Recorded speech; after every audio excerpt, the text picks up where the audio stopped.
যুদ্ধ জয়ের দাবি ট্রাম্পের মুখে, কিন্তু আমেরিকার যুদ্ধের হিসাবে এখন উঠে আসছে ৭৫০ পেরোনো আহত সেনার সংখ্যা। ইরানের বিরুদ্ধে যুদ্ধ শুরু করার পর থেকে ৭৫৭ জন মার্কিন সেনা আহত এবং ১৮ জন নিহত। যুক্তরাষ্ট্রের প্রতিরক্ষা বিভাগের সর্বশেষ তথ্যেই মিলছে এমন হিসাব। আর সবচেয়ে বিস্ময়কর বিষয় হলো, এই ক্ষয়ক্ষতির হিসাব সামনে আসার দিনেই ট্রাম্প বলছেন ইরান পরিস্থিতি নাকি এখন খুব ভালো। তাহলে বাস্তব চিত্রটা আসলে কি? যে যুদ্ধকে ওয়াশিংটন বিজয় হিসেবে তুলে ধরছে, সেই যুদ্ধেই কেন বাড়ছে মার্কিন সেনাদের হতাহতের সংখ্যা? আর এই ক্ষয়ক্ষতির পরও যদি ট্রাম্প যুদ্ধ চালিয়ে যেতে চান, তাহলে সামনে আমেরিকার জন্য কি অপেক্ষা করছে? 100% successful. No boats have gotten into Iran.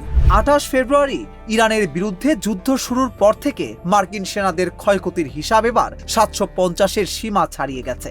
যুক্তরাষ্ট্রের প্রতিরক্ষা বিভাগের যুদ্ধ সংক্রান্ত তথ্য ভাণ্ডার অনুযায়ী এখন পর্যন্ত ১৮ জন মার্কিন সেনা নিহত এবং ৭৫৭ জন আহত হয়েছেন। এর মধ্যে শুধু বুধবারই নতুন করে ৫০ জনের বেশি আহত সেনার তথ্য যোগ করা হয়েছে। অর্থাৎ যুদ্ধ থামার বদলে যত দীর্ঘ হচ্ছে, মার্কিন সেনাদের ক্ষয়ক্ষতির হিসাবও তত বড় হচ্ছে। এর আগেও ইরানের হামলা চলার মধ্যেই মার্কিন সামরিক ক্ষয়ক্ষতির সরকারি হিসাব থেকে ৪ জন নিহত এবং কয়েক ডজন আহত সেনার তথ্য হঠাৎ কমে গিয়েছিল। পরে প্রতিরক্ষা বিভাগ জানায় এটি ছিল সাময়িক তথ্যগত সমস্যা। পরে আবার সেই সংখ্যা ফিরিয়ে আনা হয়, ফলে যুদ্ধের ক্ষয়ক্ষতির প্রকৃত চিত্র নিয়ে আগেই প্রশ্ন উঠেছিল।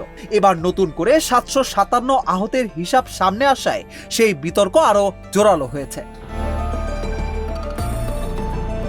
অন্যদিকে যুদ্ধ বন্ধের আলোচনাও এখন অচলাবস্থায়। ইরান ও যুক্তরাষ্ট্রের মধ্যে আলোচনা এগোচ্ছে না, আর একই সময়ে হরমুজ প্রণালীও রয়ে গেছে বড় উত্তেজনার কেন্দ্রবিন্দুতে। অর্থাৎ একদিকে যুদ্ধ থামানোর কূটনৈতিক পথ আটকে আছে, অন্যদিকে সামরিক ক্ষয়ক্ষতির হিসাব ক্রমেই বাড়ছে। তারপরও ট্রাম্প বুধবার দাবি করেছেন ইরান পরিস্থিতি নাকি খুব ভালো। When our country is weak, frankly, কিন্তু সংখ্যাগুলো বলছে অন্য গল্প। কারণ ১৮ জন নিহত, ৭৫৭ জন আহত, এটা শুধু একটি সংখ্যা নয়। এর অর্থ হলো যুদ্ধের কয়েক মাসে শত শত মার্কিন সেনা সরাসরি সংঘাতের প্রভাবের মধ্যে পড়েছেন। আর যুদ্ধ যদি আবার আরো তীব্র হয়, তাহলে এই সংখ্যা কোথায় গিয়ে দাঁড়াবে, সেটি এখন সবচেয়ে বড় উদ্বেগ।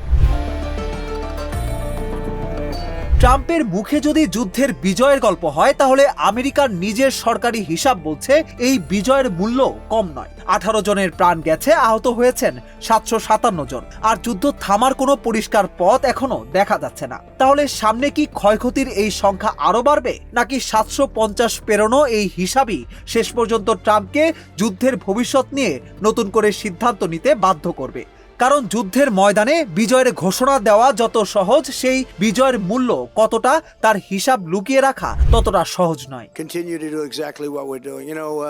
They were talking about $350 a barrel.